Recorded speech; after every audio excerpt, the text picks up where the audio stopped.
guys, good morning. And by the way, this is Coach Judicial Bonifacio, the founder of Millionaires League International.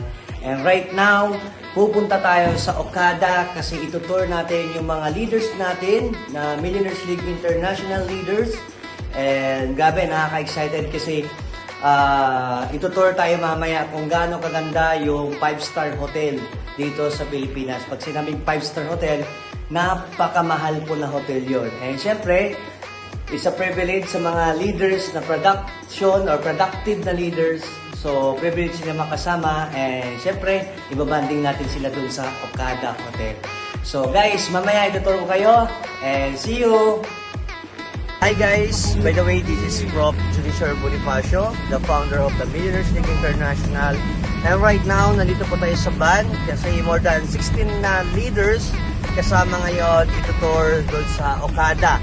So, pag sinabing Okada, 5-star hotel, napaka mayaman na hotel dito sa buong Pilipinas. And syempre, hindi tayo nagkonte kasi nga punong-puno tayo, hindi kasya sa sasakyan.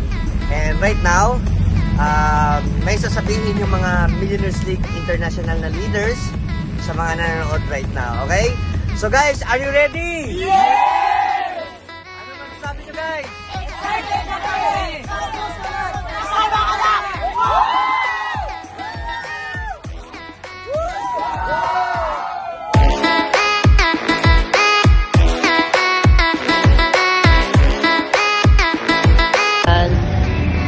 Sisimula na po ang tour Okada.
Right now, nandito tayo sa restaurant kasi kanina, tinor natin yung mga leaders natin dito sa buong Okada Hotel. So right now, nandito tayo sa restaurant, dali natin sila kumain para magkaroon ng, siyempre, busog na tummy. Kasi alam ko, gutom na sila. So papakita natin guys. Hi guys! Hi!